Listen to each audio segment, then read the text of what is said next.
What is up, my trunk slaying friends? It's Monday. That means it's Spicy Monday. And today, I'm really pissed. No, seriously. Like, I'm actually upset about something. This isn't like spice the act. And how angry am I today? I am vintage IT glue t-shirt angry. That is how pissed I am. They took our boy from us and turned it into something that I don't recognize. And that is the level of frustration that I have right now with something that I saw floating around last week. Specifically, it's this idea. I saw a few people reposting, I don't know, some person's Twitter level rumination that basically, can we stop calling it imposter syndrome and call it what it is, lack of experience. And my issue with that statement is many layers, which we'll unpack shortly. But if you don't feel like watching the whole video, yes, I do think that there are certainly the Venn diagram of people who are inexperienced and have imposter syndrome. There's absolutely some overlap there. But statements like that, statements that are brushing off the way very experienced people can feel, and it all attributes back to this sort of horseshit alpha female, alpha male energy that we'll talk about that too. This idea that the only reason why you're not sure if you're good enough to be in your role is because you're inexperienced tells me that whoever posted this and whoever's reposting this in agreement, my friend, the depth of what you don't yet know about your own role and your own experience, it's one of those things that you only say if you don't know your ass from your elbow. So we're going to talk about that and why thinking that way is dangerous, and why if you're reposting that in agreement with that sentiment, well, you're just a giant raging piece of shit, and you probably should just retire from the industry now, because, you know, reposting stuff like that doesn't make you edgy or controversial or more of an alpha business owner. It just makes you a giant fucking asshole. Join me on Spicy Monday. All right, friends, welcome back. So, as you can see here in paint, I've created this just absolutely beautiful and highly mathematically accurate chart. So this is your familiar Dunning-Kruger curve, which I've talked about before, with some added axes of time and experience. But for those people who have not seen this before, and if you're one of those people walking around confusing inexperience with imposter syndrome, my guess is that you are consistently tripping over yourself from being just such an unmitigated fucking moron that you may not have seen this before. So let us delve into it. And if it sounds like I'm being a little bit mean, I'll get to that at the end of the video and why. So the typical Dunning-Kruger chart, you have two axes. You have a confidence on the y-axis, and you have competence on the x-axis. And the idea is that it takes a very small amount of time to become acceptably good at doing something, which can, while you have very low competence in that, think riding a bike, it can really inspire quite a bit of confidence that you know everything there is to know about the subject, dramatic foreshadowing.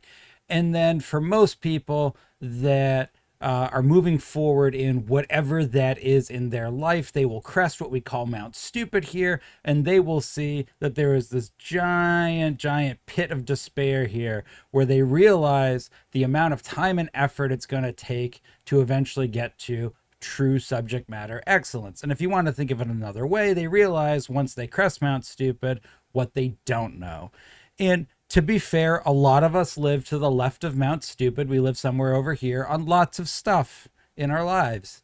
The idea is, hopefully, that you're living there mostly on purpose. An example of that currently would be my knowledge of current pop music that kids listen to.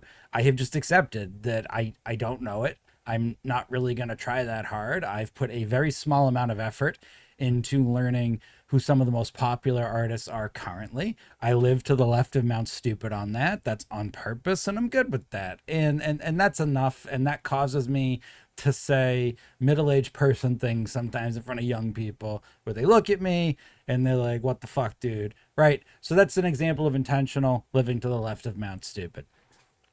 As you move through learning something on the decay curve, you will get to a point where you start actually learning true subject matter excellence in whatever that thing is you're trying to learn. So your competence starts meaningfully improving over time. This takes a while, and your confidence will slowly recover. And eventually you will reach the plateau of sustainable expertise. It's not really a plateau because you can never really stop learning, but it's so close to a plateau that we pretend it is. And that's generally where true subject matter experts live. And that is the Dunning-Kruger curve. And then what I've drawn over it is a secondary chart where we're looking at over time and experience that generally speaking, if that idea is you've come into the Dunning-Kruger curve with the goal to actually learn something with experience, that you will start off after right around to the point where you get to the top of Mount Stupid, you have very little experience. It takes very, very little experience to get baseline decent at most things. And then over time, a very slow exponential growth here because your experience will compound. You will learn how to learn better in the subject you're learning in based on your previous successes and failures.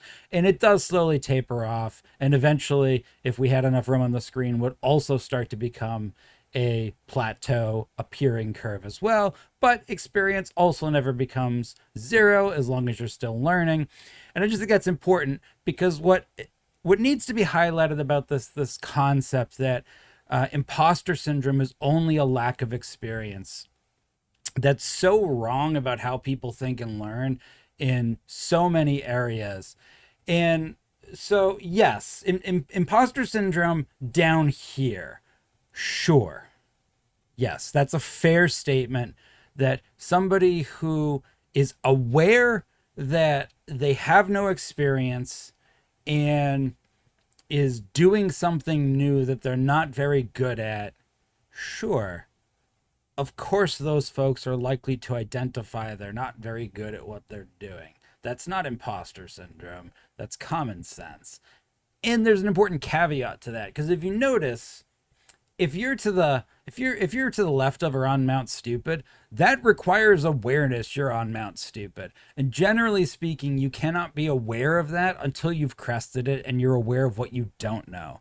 So in order to have imposter syndrome means that you are aware of your skill set, but you do not think that your skill set or capabilities fit the role, the job, the purpose you've been given, and you think everyone else is probably better at it than you, and you don't belong there. In order to have that level of awareness, you already need to be at the top of Mount Stupid, because you need to be looking at all of this. If you're to the left of Mount Stupid, then you think you're a fucking expert. You're a 5-year-old who's learned to ride a bike and thinks that you are a BMX motocross expert in the front yard, and that's why you keep trying to ramp over stuff and keep falling and breaking your face, but then you go do it again because you're to the left of Mount Stupid.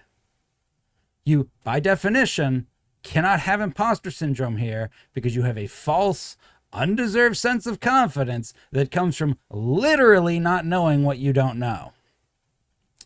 You have to have meaningful experience to have imposter syndrome, which is why right away making the blanket statement that can we just stop calling imposter syndrome that and call it lack of experience shows that you, person who is agreeing with that statement, have no experience or concept or competency on what you're speaking about. It is literally a clown mask you are putting on business social media to tell everyone around you that you are just a giant walking either employability threat or management threat, and you're an idiot. But let's continue forward, because you might be sitting here and saying, Dean, that's fine for people who are new to their careers, but what about everybody else? Well, I'm glad you asked, dramatic foreshadowing person, because here's the thing about the concept of imposter syndrome. It all has to do with perspective. So do you know who the people who are most likely to have imposter syndrome are on the Dunning-Kruger chart for how we learn? It's the people who are up here who have just crested Mount Stupid, and it's the people over here who are actual experts. But why is that, you might be saying? That makes no sense. Shouldn't it be down in the pit of despair? Nah, because if you're in the pit of despair, you have self-awareness that you don't know anything and you have to start learning. That's not imposter syndrome. That's an accurate self-assessment that, oh shit, I don't know what I'm doing and I have to learn. Now, some folks may develop imposter syndrome out of being down here. That's a separate video that we could talk about, but you'll notice that's not a lack of experience. They have experience. Doesn't mean they're confident in what they're doing. They have experience. When you're up here and you recognize that, uh-oh, I thought I knew what I was doing, and it turns out I don't. That's the first stage you're likely to get imposter syndrome in, right? Because if you've confidently put yourself into a situation you now realize you are unqualified for, of course you're going to have imposter syndrome. And I think that's the end that people who make these posts focus on, is they're focusing on people over here, but that's a very small subset of the population. Most people that really have imposter syndrome are either already at the plateau of sustainability, or they're on the slope of enlightenment and they've almost crested the plateau of sustainability. And there's a reason for that. And we see this all the time with subject matter experts and how they learn. If you are a subject matter expert and you are on this plateau of expertise, like I have said in many videos, it resembles a literal plateau. And if you are standing on an actual plateau, your perception of the horizon is fucked. You cannot tell where the edge of the plateau is versus the horizon, because your perspective literally prevents you from being able to see that. You're on a giant flat plateau. So as a result, experts generally are very poor at understanding their own expertise, and they are very poor at not realizing that what they know is not common knowledge. So it is far more common up here on the plateau of expertise for an expert to think that they have imposter syndrome, because they have complete lack of ability to have any context that they are in fact an expert. And if you want to think of it like an actual person who's standing on top of the plateau, you know, you figure if you're standing up here and you go eye line, you're only going to see this way. So that means you're not going to see any of this. You have no idea this is happening. And that eye line is going to bring you over here only to loudmouth jackasses that have no idea what they're doing but don't know it yet. So that's all you can see are going to be the most caustic, overly confident people in whatever your sphere of influence is, that in fact are morons and have no idea that they're morons yet. So of course, the loudest voices in the room are the ones we're going to listen to, and you're going to feel like you have imposter syndrome. So imposter syndrome is not at all, not even remotely tied to experience. And to brush it off as being something that is tied to inexperience is incredibly insidious and dangerous for a few reasons. And let's talk about those. Changing tack for a minute. So there's this long-held fake belief. I mean, there's lots of long-held fake beliefs. I'm not here to rock your world. But we all know that person that genuinely thinks that there are two wolves living inside of them. And I do not mean from an astrology, crystal reading, salt lamp, ion producing, metaphysical standpoint. I mean literally somebody who thinks that they have an alpha wolf inside them and that they are an alpha. And this is a male and a female thing. It typically gets associated with men, but this is an all gender and all gender identity problem. We have created this narrative based on completely fabricated and false research that has been wildly debunked over the last 30 years, that starting with wolves, there's this hierarchy where every wolf pack has an alpha. And the alpha is the alpha because it is the one that is the sort of the in wolf culture, the most aggressively wolf handsome, the most strong, the most dominant, the most, you know, insert amazing character trait here. And right at face value, observing wolves, that makes sense. That's what it looks like. And it turns out that that's not nearly at all what's happening. And in fact, most wolf packs are governed and raised by their parents, and that dynamic stays in place until the eldest capable family member takes over. Weird, just like people. But whatever. This is not a video about wolves. And if you have two wolves inside you, you don't have two wolves inside you. They're actually lobsters that are inside you. You have two lobsters inside you. But anyways, my point being here is there's this idea when you describe, and think about it right now in your head, like pause this video and think about an animal, not a person, an animal, and try to describe what an alpha version of that animal looks like. And my guess is that you're going to come up with things that basically reduce down to it is going to be the most naturally charming, the most, I don't know, pleasant to look at from whatever way that is qualified from that sample size, and the one that has the most the most confidence, right? And so there's this weird thing that ends up happening, and those are all very powerful traits, right? And the point of this is not to diminish the fact that if you are a pleasant to look at, highly confident, and very charming, yes, almost every situation you're in life is going to be easier. And if you're already good at something, that's going to make you appear to be that much better at it. I don't think anybody disagrees with that, but that doesn't make you an alpha in the sense of this fake idea that you would be the natural best human of that group. No. But there seems to be this desire to chase that. And I think it's where a lot of this mindset comes from. And it's very, very, very insidious because it causes people to now set this as a standard. And the thing is, if you're not already pleasant to look at, if you're not already charming, if you're not already naturally confident, those are three of the most difficult things that you could possibly improve about yourself, no matter who you are. It is so hard to learn to become naturally confident if you are not. It is so hard to learn how to win and influence other people in conversations if you are not already good at it. We all know it's a struggle to look physically appealing. It takes a ton of work and effort and time, and in my case, eating less and drinking less beer. The point is, these are three incredibly challenging things that most people spend their entire life trying to improve and maybe can improve by 5%.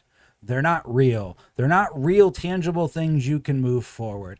And so to hold that up and to sort of falsify the narrative that you embody those things, and people who don't, those are the people that have imposter syndrome, because that's what's really being said in these posts, is incredibly dangerous and damaging for a variety of reasons. But the most important one being that you are literally, it's, I hate to use the term bullying, but like it's literally bullying. Like you are taking the rest of the population sample size who isn't that way naturally or isn't good at pretending to be that way naturally. And my guess is that you're pretending to be that way naturally.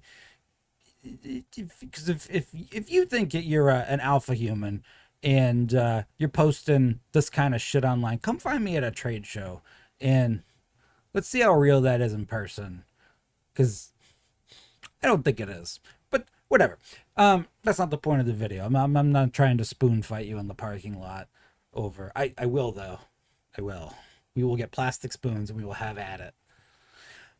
Anyways, my point is that people who already have experience and have enough time served to recognize that they do not know what they do not know, these are people that need our assistance in uplifting what they are good at, identifying what they are good at, and then helping them build that up into a center of excellence. Not by writing all that shit off and saying, oh, it's just a lack of experience, and if you were more of an alpha, you would understand. Knowing that that pillar that you're now putting yourself on is so unimaginably unachievable that you have pretty much just doomed these people to have imposter syndrome permanently. The whole point of that, it doesn't help anyone. And so I understand that a fair portion of people who probably feel this way probably grew up like I did. I'm guessing probably somewhere in your mid 30s to your early 50s. And we grew up in the participation trophy generation, right? Where everybody got an award or a trophy for just showing up, whether you were good or not. I've talked about this in other videos. We were the whole don't judge a book by its cover generation and all that other shit. And I understand that some of this is an attempt to course correct. And I am not diminishing that from my fake internet alphas. I think that's an important journey to go on, because no, not everybody gets a trophy in real life. And we absolutely do judge books by their covers. And disagreeing with the rules of the game you're playing doesn't suddenly allow you to not be, subsequent to the repercussions of not following those rules. So, like, I'm with you, fake alphas, that it's important that people snap out of that mindset in the adult world. But the way to do that isn't to punch them in the face and tell them that they're stupid and ugly. The way to do that is to stick out a hand and say, let me help you recognize all the things you are amazing at. So hearing all of this, you may be saying, all right, whatever, Dean, but like this really isn't that big of a problem. So I have a final thought on that. So you figure that in the IT space specifically, really largely this is a job, as I mentioned in other videos, that really can just be done by pretty much anybody. It doesn't really matter what you look like. It does matter what you smell like. So if you're a Unix admin, take a shower. It doesn't really matter what you look like. For most roles in the IT space, it honestly doesn't matter how physically able you are. It kind of just matters that you can communicate with an end user and operate a computer on some level, and that you have a brain, and hopefully that brain has the ability to understand whatever element of IT you're doing. And so the reason why I say all this is that ends up meaning that wherever you fall on the spectrum of equality in the workplace, this is one of the few careers and few industries that from the ground up is pretty open to kind of anyone with a pulse who wants to try.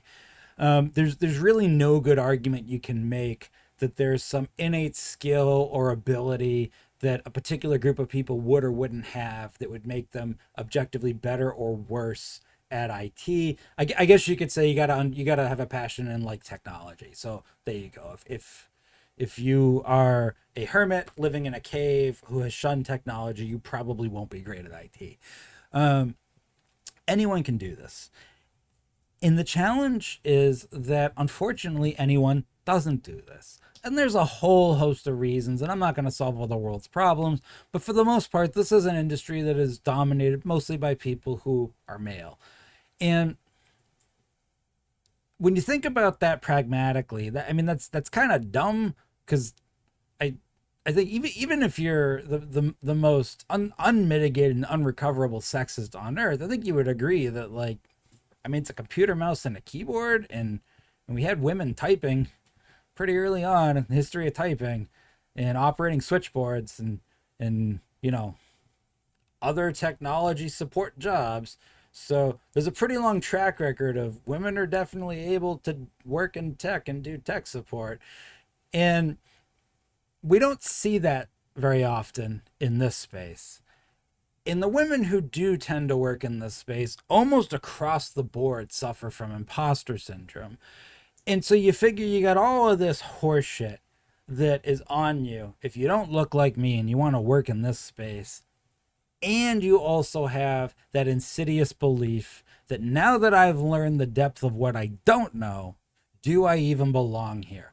Or alternatively, now that I've become an expert and don't realize it, do I even belong here?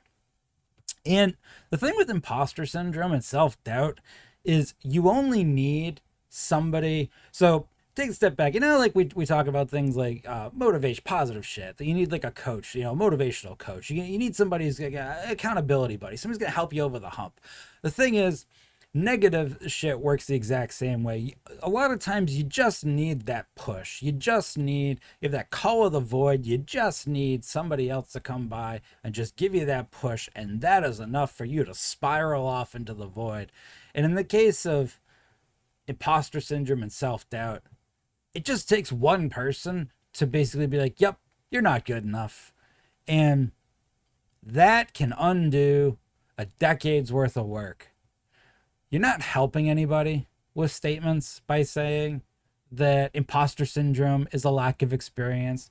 We've already shown that it absolutely isn't. And then secondly, even in like the 5% of cases where that might be true, you're still not doing anyone any favors. And the type of person who's going to post that is the same type of person who's going to buy an expensive car that they can't afford, and they're going to drive it everywhere just so people will see them driving it. In other words, it's somebody who's a piece of shit. And we don't need that. We don't need that in our space. And then we'll round it out by echoing something that I said in a previous video. So where I grew up surrounded by people with extreme privilege. We didn't have extreme privilege. We were like the help. But I grew up around a lot of people that had true wealth. Not buy a BMW and a 30-foot boat wealth. I mean like buy all of you wealth. And the thing was, growing up around people like that allowed me to learn very quickly what actual wealth looks like, not fake wealth. And so that's caused me a weird superpower I have, is I can tell very quickly when somebody doesn't really have the means to live the lifestyle they're pretending to live. I use all this as an analogy because your mileage may vary, but when you walk around and you say shit like this on the internet, there's an implication that it's coming from a position that you and you alone have made it to the top, that you are speaking from a position of both supreme authority and achievement. And the thing is, I've met most of you in this space, and I haven't met very many of you that from like this is a for-profit IT space, right? So the end goal is to have a successful for-profit IT company, right? For-profit IT. We are running businesses first. We are not running firewall configuration companies first. We're running businesses first. So the goal here is to grow a business. I've met most of you. I've not really met very many of you that run businesses I'm particularly impressed with from a business owner standpoint. Whether you're a vendor, an MSP, support whatever the fuck you are. As I pointed out in many videos, most of you are running laughably small businesses. I'm not trying to take away from any of your success.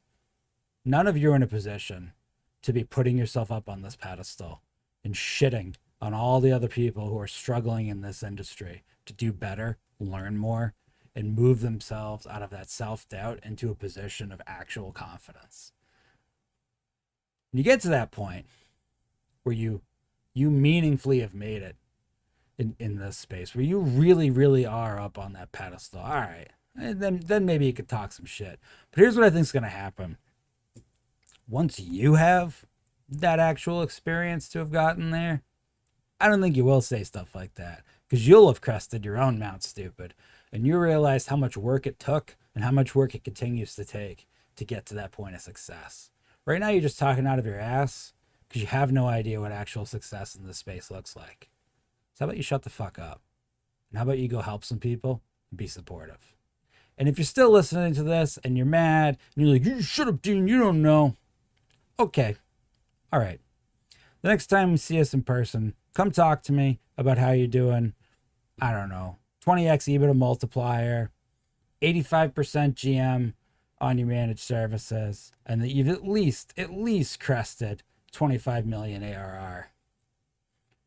And actually put me in your PSA to take a look and make sure your data backs up your bullshit claims. I can think of 3 people I've met in this entire industry that could do that and not be lying. And if you're watching this video and you think that I'm talking to you about all this, stop being negative to people, I guarantee you're not in that club. And that's not even a very large or very successful MSP. I think perspective's important to have. Careful what you say online, everybody. Be kind to others. The way we're going to get people to stop feeling like they have imposter syndrome is by putting them in situations where they can be successful. They can recognize their own excellence and their success, not by tearing them down and telling them they lack experience. Smarter than that. Have a good Monday.